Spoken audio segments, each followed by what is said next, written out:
Counter-Strike is one of the most complex yet simple games ever made. Your mom could look at the screen and be like, oh, well, that guy's got to shoot the other guy. But then it takes a whole lifetime to master it for some people. There are people who have 10,000 hours in this game just to play game good. Now I'm going to go over the history of Counter-Strike, so let me do that real quick. Counter-Strike started as a mod to Half-Life, an old game that a company Valve made, the owners of Steam. It was the first FPS game to have more tactical take with one-life rounds, which makes the player value their own life more. In-game, obviously. After years of pushing the game out and getting people to play it, it caught Valve's eye. Long story short, Valve hired the two guys and offered tons of support to the development of Counter-Strike. The last version of the first Counter-Strike was 1.6. After already having a huge esports scene, the game was aging and it needed a new version like all games back in 2005. The next iteration of the game, CS, Counter-Strike, was CS Source.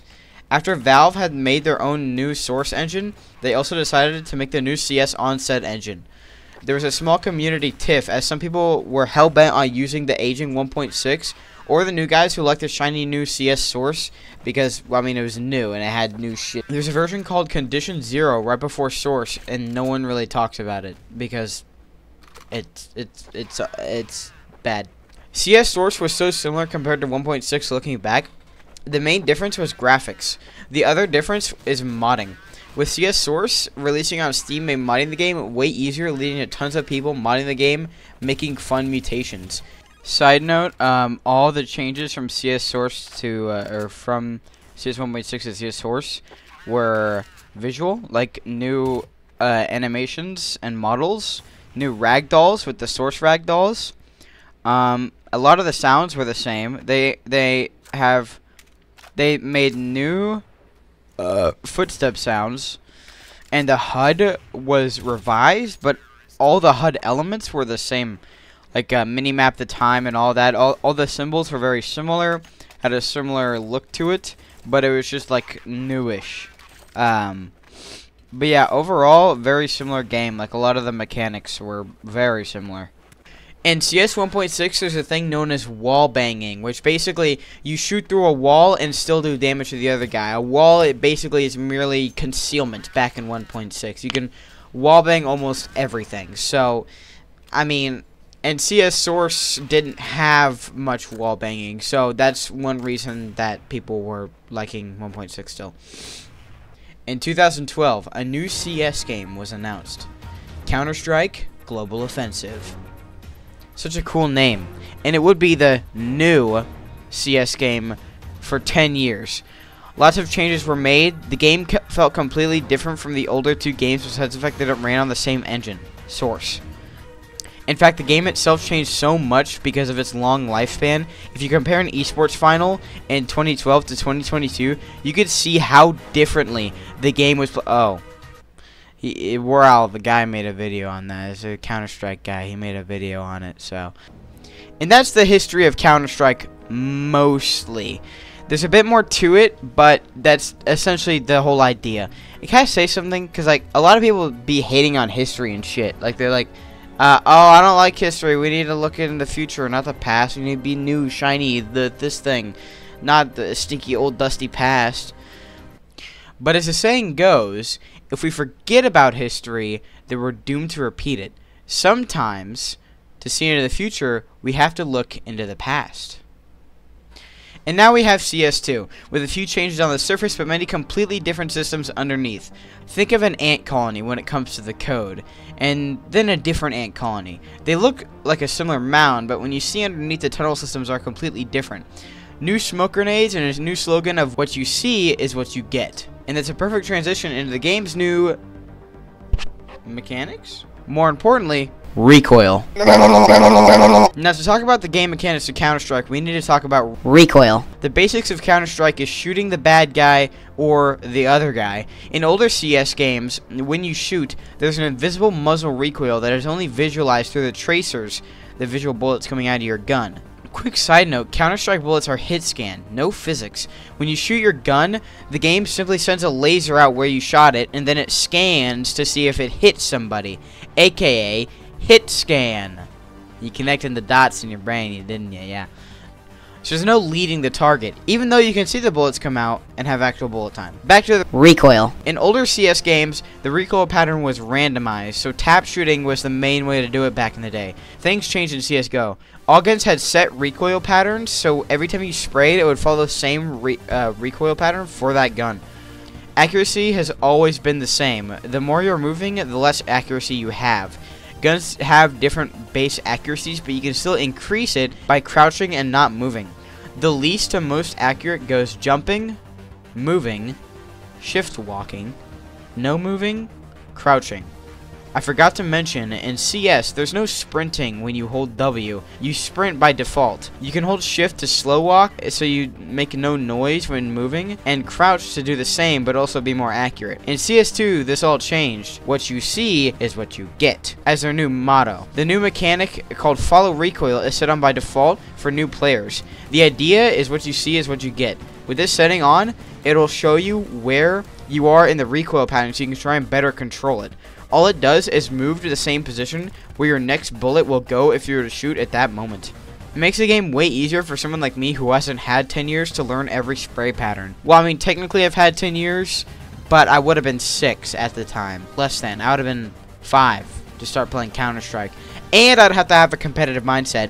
And I would have to have the willingness to learn all of it. For game modes, as it goes, in the modern CS2... For game modes in modern CS2, there's Premier, which is just the modern competitive mode. You get ELO, so it's like chess almost. It's like the ranked thing. You get ELO, and then that's how you increase your rank. It's just an overall skill stat, basically.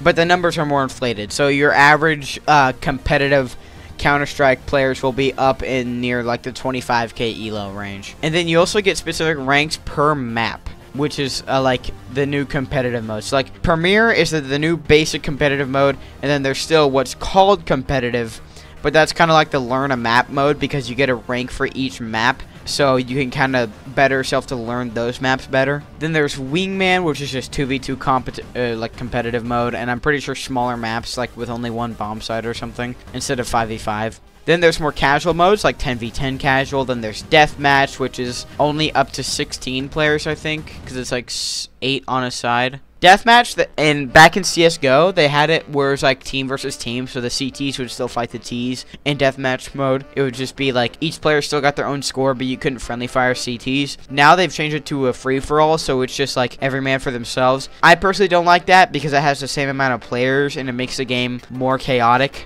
Because like, people use deathmatch as warm-up, but I prefer it if they had an optional free-for-all and an optional team mode instead. I think that'd be way better. And then there's Arms Race, which is the last casual mode. It's kind of like gun game, but Counter-Strike. So instead of every 1 kill, it's every 2 kills you get a new gun, and it's set for like each round. And then there's all the practice modes.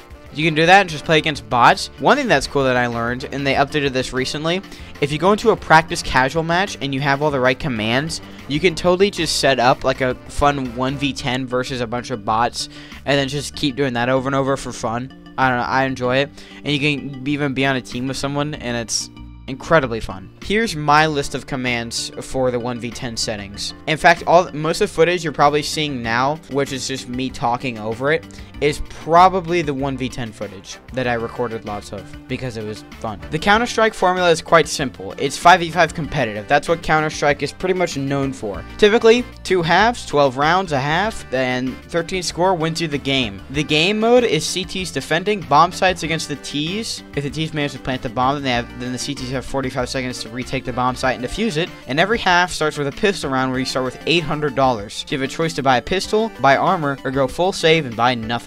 One last thing is it's not always bomb sites. On maps like Italy or Office, it is hostage rescue, and the T side has to defend 2 hostages while the CTs have to try and go get them. It's way different than bomb metas, but I'm pretty sure Office isn't in the competitive match rotation. Most people don't like the map anyway. I think it'd be cool if we had a version of Office where it was bomb sites, where it was the CTs have to defend 2 bomb sites in or around the office, while the Ts have to start where the CTs normally start. I don't know. The game also has an economy. You notice I mentioned $800 there, so you have to spend carefully. After the first round, you can buy anything you want as long as you have the money. If the match itself is balanced and both teams are scoring rounds often, then you often see save rounds a lot more. A save round is when a team can't afford to buy main weapons and full armor, so you often will have to buy a pistol or shotgun and then full armor. Full armor includes a helmet and is more expensive. If you don't buy this armor, you're basically a one-shot headshot to most weapons in the game. You can more easily understand the game's flow if you simply play it. As someone once said, when an egg is put into boiling water, it gets harder. When you put a potato in boiling water, it gets softer.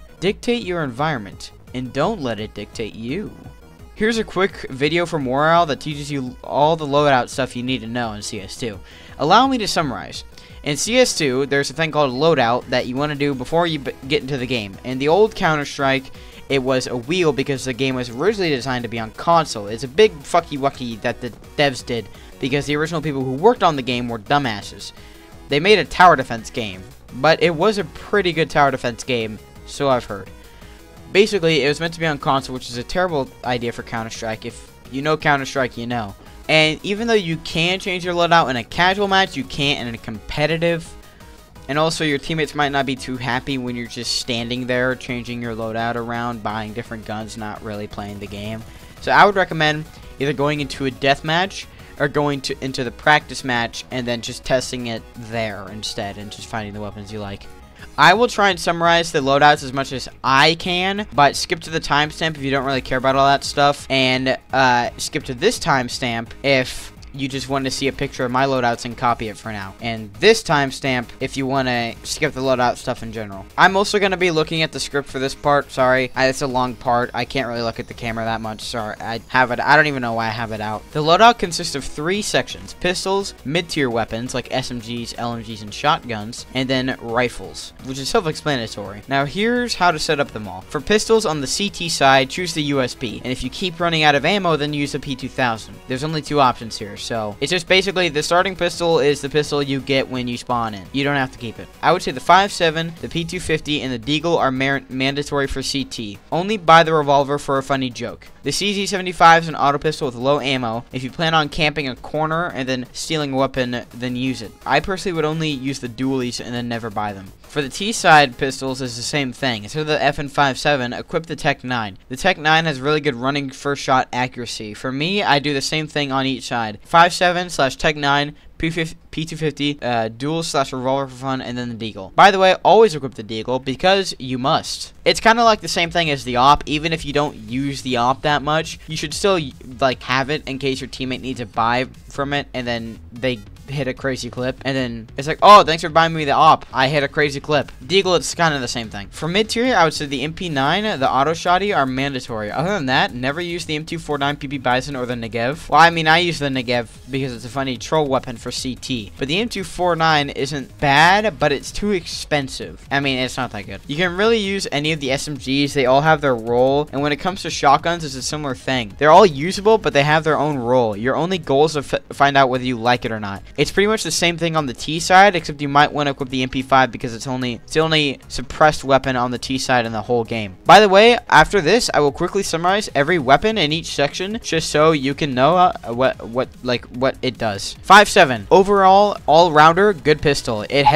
one-shot headshots helmet players up close. Helmet. When I refer to a helmeted player, I mean a person who has a full buy armor, meaning they paid $1,000 for the whole armor and helmet. The helmet basically offers a lot of head protection, like I said earlier. The 5.7 can one-shot a helmeted player up close, and it has a really simple accuracy spray, which is nice, and it has a high fire rate, lots of ammo, and it's overall just a good weapon because it has good armor penetration and damage range. I personally always buy this weapon. Besides pistol rounds, I just always buy this weapon. Just like even if it's like a full buy round, I buy a rifle. I still buy it as my secondary in case I run out of ammo because I like it so much. Sometimes I'll even just run around on eco rounds with the 5.7 because it's just fun. The Tech 9 is very useful. Its running one-shot accuracy is really good, and it one-taps like the 5.7 does at, I mean, it one-shots a helmeted player up close, similar to the 5.7, but same thing where it's like not at distance. The only difference is the recoil is way different, so you're not supposed to spam with it. It's mainly for tap shooting, and because it has such good running accuracy, you can basically wide swing any angle, and if you're good at aiming, you can often get away with it just like dry peeking. By the way, there's a bunch of terms I'm going to mention. I will talk about them later in the video. The duels are basically if you want to raid boss type thing, where basically you run around a bomb site and you just kind of want to go ham. You want to tank and just keep shooting.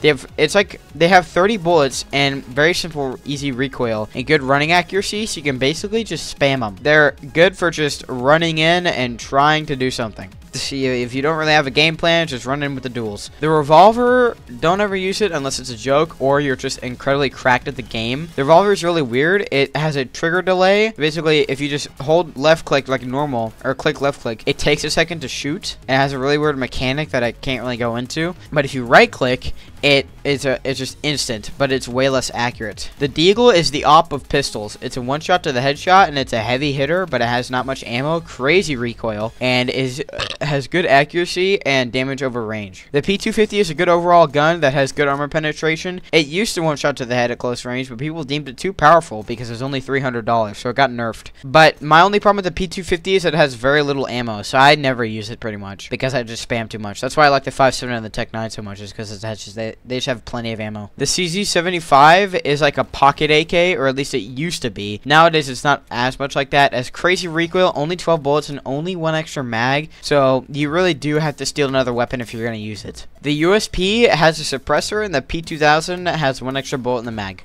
2 extra magazines.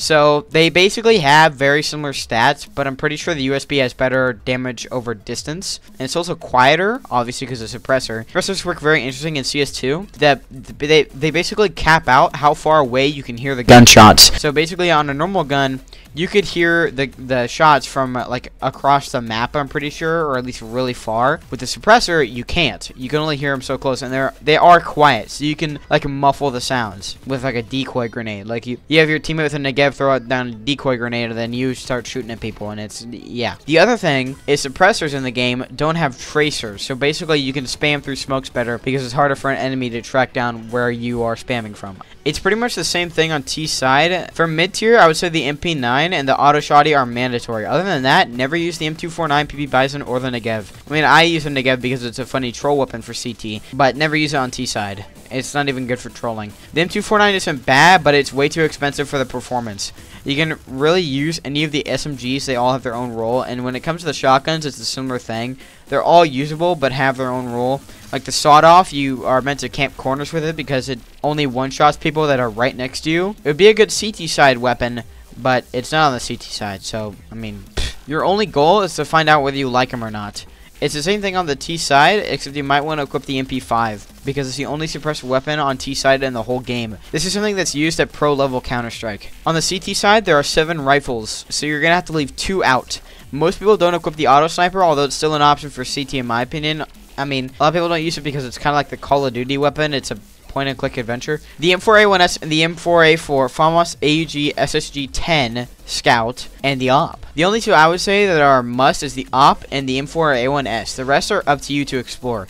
Here's a video on the differences between the M4 and the A1S for you to decide more. The basic difference is that the A1S, the M4A1S has a suppressor, 10 less bullets, a higher base damage, but less damage range. So it's not as good as range, but it's good for spamming through smokes and lurking. The M4A4 has better damage at range, 10 extra bullets in the mag, but it does also have a crazier recoil. I often use the A1S for the suppressor and the recoil pattern. Neither weapon's one-shot headshot, by the way. The FAMAS is the cheaper rifle on the CT side. It's not necessarily cheap. It's just kind of like, it's kind of simple. The recoil is pretty easy. I didn't like it at first. It takes some getting used to. Then there's the AUG, which is the scoped auto rifle. So basically, it's just like an M4, but it has a scope. and it has a longer reload time, and the recoil is interesting. I mean, the thing is, it is one of the rifles that one-shots on CT side, so that's cool. Then there's the Scout, which is basically when you want to use an op, but you can't afford it, because it one-shots to the head, but it only two-shots to the body.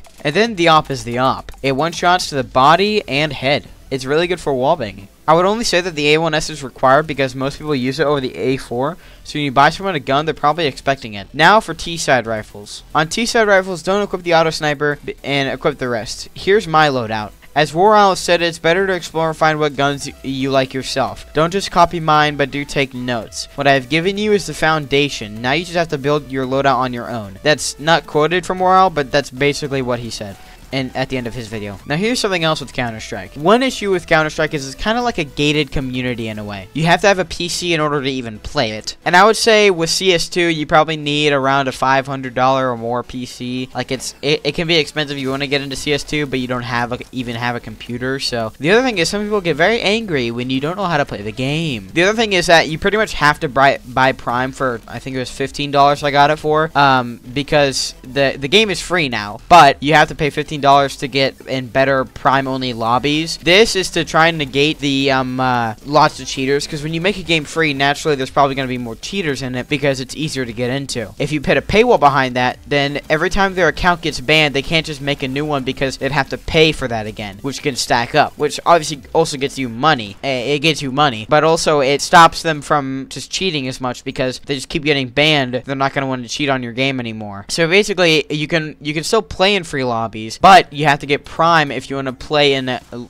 less cheater lobbies. There's not no cheaters. There's still some cheaters because CS2 has a serious cheater problem, but there's less cheaters. Now to Counter-Strike grenades. There are only 5. A high explosive, a typical grenade, smoke grenade, flashbang, incendiary, and decoys. They all kind of do what they expect you to do. It's kind of in the name, so except for decoys. When you throw a decoy, it'll make the same sound as your primary weapon. If you don't have one, it'll make your secondary weapon sound. These can be combined with smokes, where you pop a smoke and then pop a decoy behind or inside it, and the enemies will be less likely to just push through it because they don't want to get shot. The downside of a decoy is it reveals what weapon you have. So you have a shotgun, and you throw a decoy. The enemy op guy knows that he can just outrange you. When you throw grenades in Counter-Strike, your movement energy gets transferred into the grenade. So if you throw a grenade into the grenade throw, so you can throw a smoke across the map if you're running and jump at the same time of release. Counter-Strike is based off Source. This is why that grenade thing happens. So the movement can be complex. Old Source games have always been known for crazy movement and speed runs. Counter-Strike has this cool movement thing, but they capped it to a certain extent. You can't get nearly as much speed. In any game, there's a term called bee hopping or bunny hopping. This is when a player will jump, and right as they're about to hit the ground again, they immediately jump. Players often use this to take advantage of games that have advanced air mechanics like Source games. A lot of hack clients have an option for an auto bee hop, where you hold down the spacebar and it does a perfect bee hop for you. This is just oftentimes in more advanced movement mechanic games. It'll often boost your speed and movement. Air strafing is another term. I'll get to why bee hopping and air strafing is important in a moment, but air strafing is another mechanic that you can take advantage in air movement in games. Counter-Strike has this too. It allows for better in-air control. I'm going to show a clip of this guy explaining it instead of me because I'm too lazy. Credits in the description. By the way, all credits will be in the description, not just this one. And here's a crazy video where the guy uncapped the speed and made it way easier to air strafe. People tend to take the path of least resistance. As one man said, easy things, hard life, hard things, easier life. It kind of reminds you of that one thing in beauty where sometimes you don't need to look further, you just need to look deeper. When you combine bee hopping with air strafing, you can get incredible speed and ruin the meet times of the game. Oh yeah, I forgot to mention all the terms, so here's where that is. Skip to this timestamp if you want to skip all of the terms that I'm about to mention. Boosting is when you use another player to get into a crazy spot, or run boost is where you use another player's velocity to make a crazy peak or jump around a corner. Meet time is the designed time for when you start engagement with an enemy team or player. Each map has a carefully designed meet time where basically it takes each team a certain amount of time to run to a certain spot on the map so that they can start shooting at each other. ADR is the average damage a player does per round. It's just added up in all the rounds and then divided by the round, how many rounds are, you know. Ace is when a player gets 5 kills in a single round. Aim punch is when a player's aim gets forcefully thrown off when they get headshotted by another player. Eco is when a team buys cheap guns, typically pistols, then steal another team's better guns. And not many nades in order to save money for the next round. It's also known as a save round. Then there's anti-eco, where a full buying team tries to win a round against an eco team to ensure their economy is still ruined. Anti-strat is when a team counters a strategy that they know the enemy will play. Bait is when you bait another player somewhere else to reveal something about an enemy player's position. You have your teammate jump out into the open and then they get shot, so then you know what position the enemy is playing. Counter strafe is when you quickly switch strafe directions and shoot in the middle. The reason for this is if you shoot the right time, you'll be perfectly accurate. Clutch is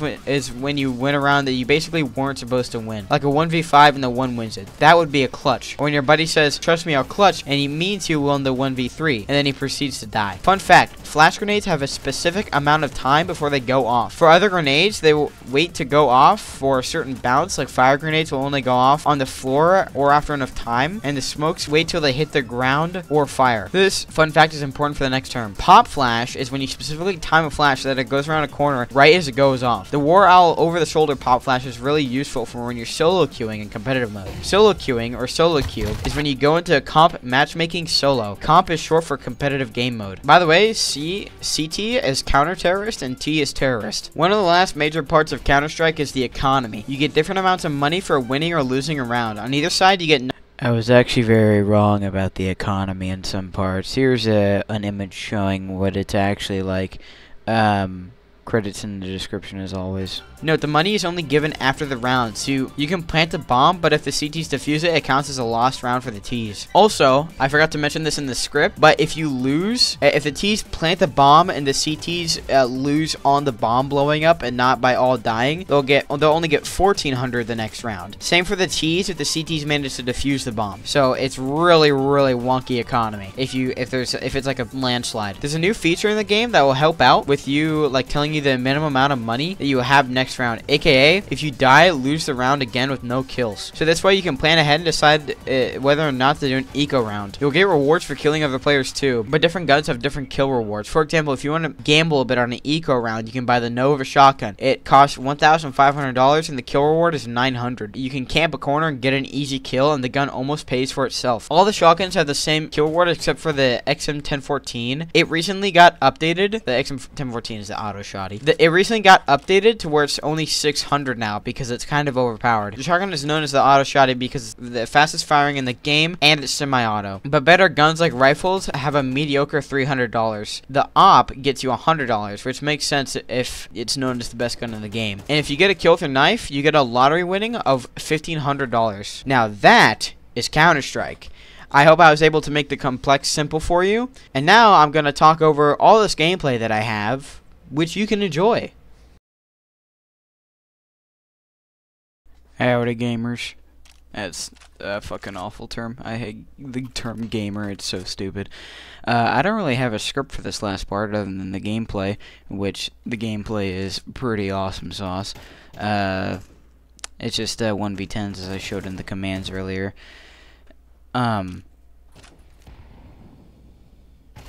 I don't really have anything to say, but this video has taken me months. It was meant to be uploaded in June or July, but I never got to making it because, well, I'm lazy.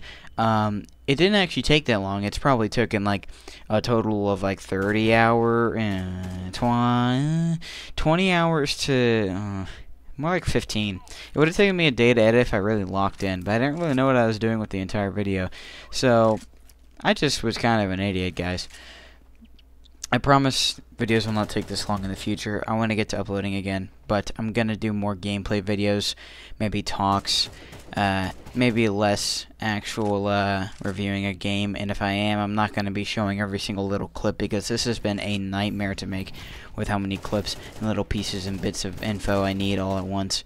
So I think in the future I will do less of these, but I still want to do some because they're more interesting to make. I'm getting into game development and whatnot, and software development and engineering and stuff. So I might do some more videos on that, like maybe some more IRL videos, not out in public, but just in my room doing stuff, because I like working on things, but I don't have much to work on besides maybe make some cardboard guns, so maybe I'll show some of that. I made this Cold War Der Wonderfizz mini fridge out of cardboard, so it's not a functioning mini fridge. It's just supposed to be a replica of a mini fridge that would be a replica of the Der Wonder Fizz, which it doesn't really make much sense now, does it? But back when I was doing TikTok videos and shorts videos and whatnot, I planned on turning some of those Prime bottles that I had into Coca-Cola looking like things, but that obviously didn't go as planned. But there's these little Alani cans that look just like the little Cold War cans, and I was thinking of turning those into making those into Coca-Cola things, but I don't know. That's a task for future me. For now, when it comes in my personal money situation, I'm trying to get a car, basically going full eco, saving as much money as I can, using the free meals at my workplace. And so basically I can't afford a lot of stuff. I play Airsoft, and I have an SSC-18 from Noveridge, if you know what that is. I plan on starting an Airsoft channel, but I haven't yet. I have a disassembled SSC-18, and it's a little electric Airsoft pistol that Noveridge makes. I was planning on upgrading the spring, and so I bought the spring, I put it in, and the gun stopped working, and I didn't realize one of the wires got disconnected. It just kind of ripped off after me trying to shove it back in the gun, or the frame rather. And so I took it to my friend who did a bit of soldering. We got it back on, shoved it back in, the gun worked. Then the next day, when we were actually at the Airsoft game, it broke again. I thought the battery was dead and I couldn't use my gun, but a guy had a charger. I plugged it in for like 30 minutes, and right after I plugged it into the gun, it didn't shoot. And when I got home, I took it apart, and I didn't realize, but another wire had gotten sheared off overnight.